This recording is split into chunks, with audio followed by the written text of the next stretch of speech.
London, the capital of history, nobility, and discipline. But right now, history isn't being written in front of Buckingham Palace. A crisis is unfolding. Imagine this. You're wearing a bearskin cap weighing over 2 pounds. On your back, that iconic red tunic making you sweat. You can't move. You can't speak. You can't even shift your eyes. This is a vigil of respect that has lasted for centuries. But recently, this vigil has turned into a circus act. What happened this week was the final straw. You've all seen that viral video, the tourists screaming, the horses' terrified eyes, and that sharp command, stand back. Hey everyone, welcome to the Royal Guard channel. I'm your name. What you're about to watch isn't just ordinary commentary. We have a fresh report from the University of Westminster, exclusive data from the London Tourism Board, and those unseen moments recorded second by security cameras. Everyone is talking about how Chinese tourists stormed the palace, right? That's what the media headlines say. But what if I told you, the real culprit isn't Chinese tourists? What if I told you that projects like hologram soldiers and AI barriers stuff straight out of a sci-fi movie are on the table to protect the Royal Guard? By the end of this video, your perspective on tourists will completely change. If you're ready, let's open the palace gates. If you've hit that subscribe button, let's dive into the deep analysis. First, let's go back to that famous scandal moment. But forget that short, cropped video you saw on social media. We are going to analyze the anatomy of the incident according to security protocols, because the devil is in the details. The time is exactly 14:23. A group of 7 tourists approaches the guard post. At first glance, it looks like a normal photo op. There's laughter in the group. 14:25. The first reaction comes from the guard. Notice, he doesn't shout. As per protocol, he just whispers, "Do not touch the horse." But amidst the camera flashes and the roar of the crowd, this warning gets lost. Or, it's simply ignored. 14:27. The group crosses the line. The safe zone has now been violated. And 14:28. That critical moment. One of the tourists reaches out and tries to grab the horse's reins. Friends, this isn't a simple touch. For a military-trained warhorse, grabbing the reins signals, I am not in control, I am under threat. We see the horse's muscles tense up, its ears pinned back. In horse language, this means I am ready to attack. And 14:29. The guard's booming voice echoes, "Step back from the horse pulling back in stress. The panic caused by those hooves on the asphalt, ... If that horse had kicked, we wouldn't be talking about an injury today, but a tragedy." But here is a crucial detail you didn't see in the media. According to security reports, out of that group of 7, only 2 people were acting problematically. The other 5, they are in shock, trying to pull their friends back. It's in the official logs that immediately after the incident, they apologized repeatedly. This brings us to the biggest question of the day. Is it really fair to blame an entire nation? Or does the data tell us a different story?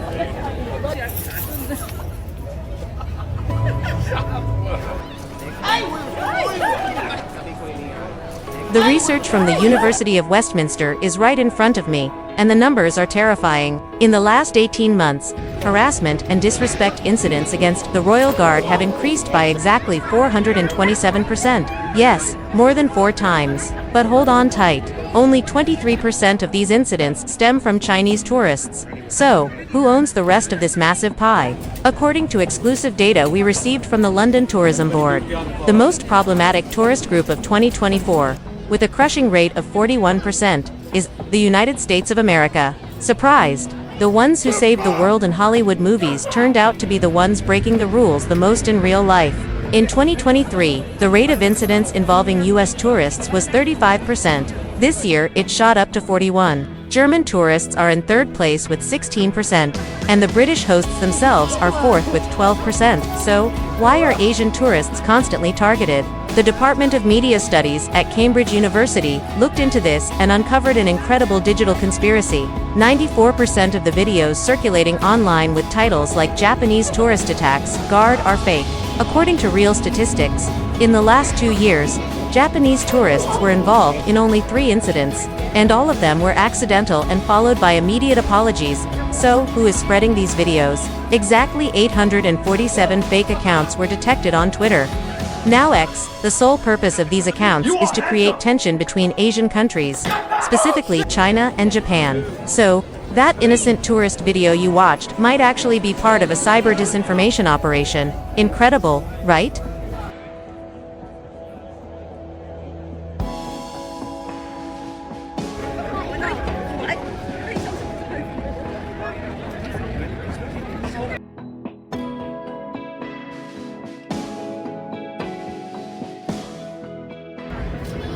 So why do people act this way?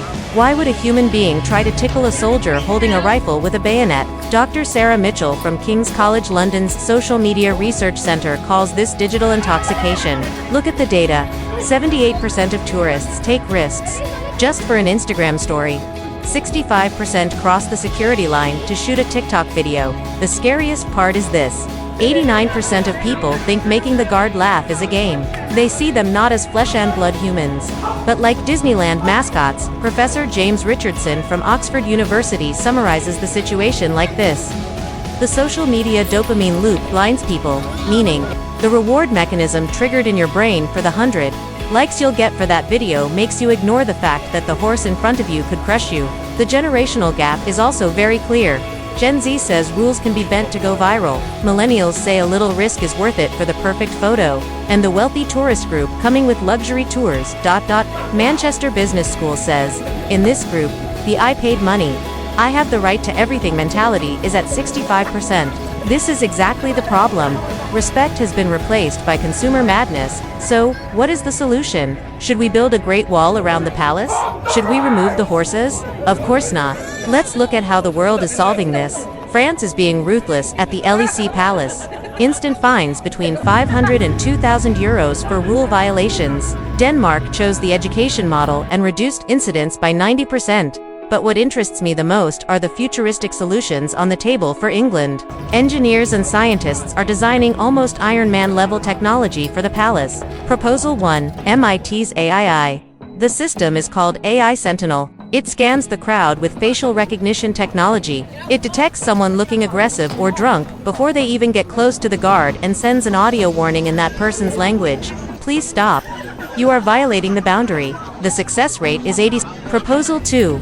Hologram guards from the Tokyo Institute of Technology. This is truly wild. Instead of taking photos with a real guard, tourists will interact with a 3D, moving talking hologram soldier that tells history. It costs £45,000 but reduces horse stress to 0. Proposal 3. Stanford's smart barriers. Transparent walls with sensors that rise automatically from the ground. When you approach, they glow red with LED lights. When you step back, they turn green. Proposal 4. Neuromarketing technique. UCLA Behavioral Sciences says, the human brain obeys red and black warnings. They suggest redesigning all signs around the palace with visual psychology techniques to send a subliminal message of respect. And finally, Carnegie Mellon University suggests having tourists download an app, the Royal Respect Game. If you follow the rules, you collect points, learn the history of the guards, and at the end of the day, win a gift from the palace shop. No punishment, just reward.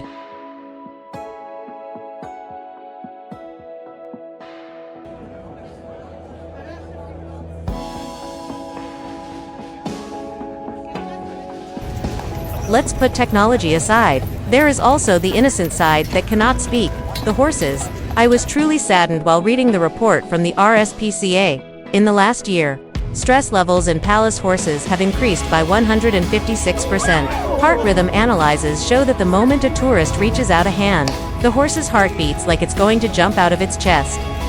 Dr. Amanda Wells, the royal veterinarian, warns, these horses may be military trained, but they are not machines. Being under constant harassment ruins their psychology, making them unpredictable. So, the horse pulling back in that video wasn't a tantrum, it was a cry for help. The Oxford Tourism Research Centre's 2030 projection is very clear.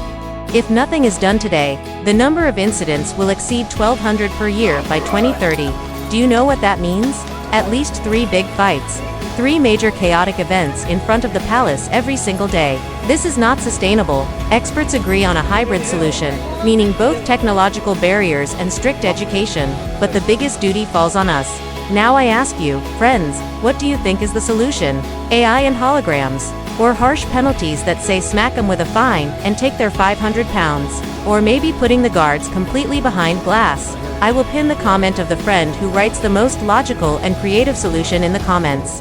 And I will read their name in the next video. The topic doesn't end here. Next week, the channel is going to shake things up, because we have received exclusive footage of the guards' secret training, and more importantly, we will publish a special interview with a retired royal guard. You will hear firsthand, uncensored, what they really feel under those bearskin caps and what they really want to say to tourists. If you liked this massive research and effort, please don't forget to smash that like button, subscribe, turn on the bell, and continue exploring the secret world of the royal family with us. Respect is a culture, it's worth more than likes. See you in the next video. Take care of yourselves and history.